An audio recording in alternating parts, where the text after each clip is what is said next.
Welcome to Spicer & Company. I'm Sean Spicer. And I'm Lindsay Keith. Well, Sean, we have a lot to talk about today. I know we mentioned that later in the show we're going to discuss a very controversial topic. Yeah, I know. We started this yesterday at the end of the show talking about whether or not you should put up a Christmas tree before Thanksgiving or not. It got a lot of attention on social media. So when we get to the end of the show, we'll give people an update because I don't think we came out The too people well. have spoken. They have spoken very resoundingly. Yes, that is right. You know, another update today on COVID restrictions. New York City announcing, Bill de Blasio, that they're going to shut down schools starting effective tomorrow. Wow. There's been a 3% increase in the school, so they will start distance learning tomorrow, Sean. It's not a lot of it's not a lot of notice to parents. No, it's not, or to teachers or principals. So all of them having to gear back to go back to online learning. So definitely. Yeah, and by the way, the Kansas governor also announced that she's instituting a statewide mask mandate. That's, you know. We're going to be seeing more and more of those, I think, as states continue. And then we're talking to Hans von Spassky later. But this is interesting because all these people are talking about moving to Georgia for the Senate runoff. Well, you know, people don't realize this, but if you register to vote, you can do it by December 7th. But if you plan on only being there for a couple months and then leaving, you could get up to a $100,000 fine and 10 years in prison, Sean. So I think people need to understand the ramifications of their actions, that there are massive consequences if they do this with the intention of leaving in just a few months. Yeah, those people are largely on the left, just to be clear. We've been talking about that. But, you know, the Republicans have held on to the majority right now. It's 50-48. Those two seats in Georgia are crucial to Mitch McConnell staying in charge of the Senate versus Chuck Schumer. And that's in part next to our first guest.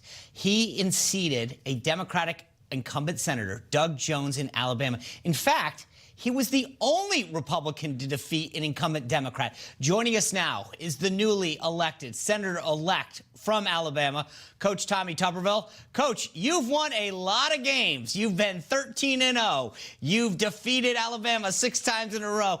Where does this victory stack up against the ones you've had on the field? Well, it's way up there, Sean, but one reason, because it took me 2 years to play the game.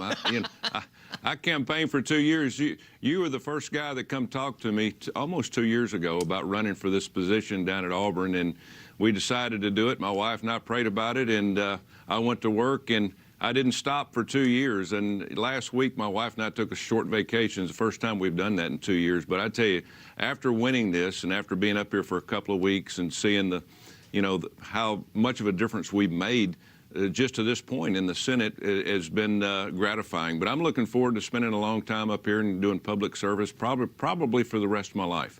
You know, it's funny, when we first spoke down there in Auburn, you had been giving back to, you know, causes that you've liked. You've been involved in the community, but you really wanted to do something more for the country.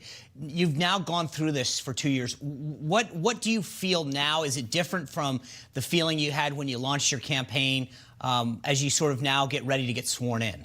Well, you couldn't see the light at the end of the tunnel, to be honest with you. 2 years is a long time. It's a long time in your life.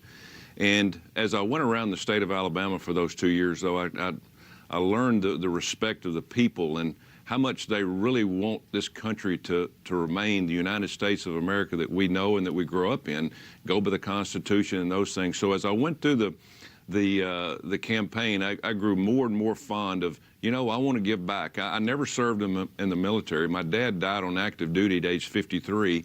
He landed at Normandy at age 18, drove a tank across Europe, and was awarded 5 Bronze Stars and a Purple Heart. My brother served in the military, but I was 18 when basically Vietnam was coming to a halt, and I got into coaching, and so I never served. I never gave back, but you know, God was good to me and my wife, my family. You know, I coached, had a great time, but now giving back to your country that gave you so much means so much to me. And so I've been all in for 2 years, and I'm going to be all in this Senate seat that I've won, and try to help our country get back to and you know, just be something that I gave was given so much to for many, many years. It's so reassuring to hear that, because I think there's so many people who come into Washington for so many different reasons, and knowing that your heart's in the right place and that your service to this country, to the folks of Alabama, is so crucial. You know, your background's obviously big in success full in football. The Alabama program is ready to resume their season after taking a couple weeks off, an extra week off because of COVID-19. Lindsay and I were just talking about this. The Kansas governor is instituting a statewide mask mandate. The New York City mayor, Bill de Blasio, is shutting down schools effective tomorrow. How do you think sports are handling COVID, and how are you guys dealing with COVID in Alabama? I think we're doing a lot better in sports than we are in a lot of other areas. I was keep my fingers crossed back in August that we would let our young kids go play high school for sports, number one, and then we get into college sports. There's so many people throwing negatives at why we should not do it, but I tell you can see much more positives, many more positives in the fact that we go back to school and that we play sports. It is important that we attack this virus as it has been attacking us. If it gives us an inch, we got to take it. We know it's dangerous. We know it's out there. We understand now that you protect yourself. Use those regulations, the things that the doctors have given us. But playing sports has taken our mind off of it. I know it helped me, and it's helped a lot of other people. Just protect our kids, knowing that this virus is still out there, but we have to get back to everyday life. You're right. I mean, there's a way to be responsible, to do these things and to balance it, to be respectful of our fellow citizen, to make sure that people who are vulnerable, but not to shut down the entire world. And I think that's the big difference between how a lot of the Republicans are looking at this versus how Joe Biden and a lot of Democrats, this idea that the only way to defeat it is to shut everything down. It would just, it would cripple, I think, not just the economy, but our way of life. And you're right. I mean, sports is so needed right now. It is, our country's struggling. And again, I've been all over, not just Alabama, but all over the South, and I've done fundraisers other places. And when you go to places that are run basically by the liberals, there's much more sanctions, many more things are shut down. You can't go to restaurants. Kids hadn't been in school at all. It's just a different way of life. And then you go to the South, and you see how people are.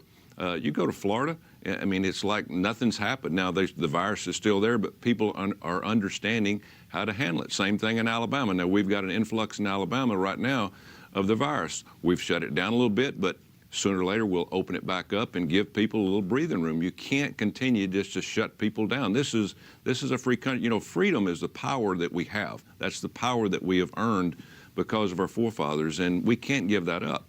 Yeah. Let me ask you this. I don't have a ton of time left, but what's the number one priority of Senator Tuberville? Well, number one is to be the voice for the people of Alabama. The previous senator was a voice for his party, the Democrat Party, and I want to speak for the people of Alabama. I'm big in education, Sean. Yep. If we don't get our education back to our kids, get back to our fundamentals in education, history, reading, writing, math, if we don't get back to that, get away from these art classes that mean nothing to education in terms of how these kids grow and make a better life, this country's not going to make it. We have got to get back to fundamentals in education, and we're getting farther and farther away every day. Well, Coach, congratulations. At least as a political hack, I never could make it in football. I'm clearly not tall enough. But as a political junkie, your win was huge.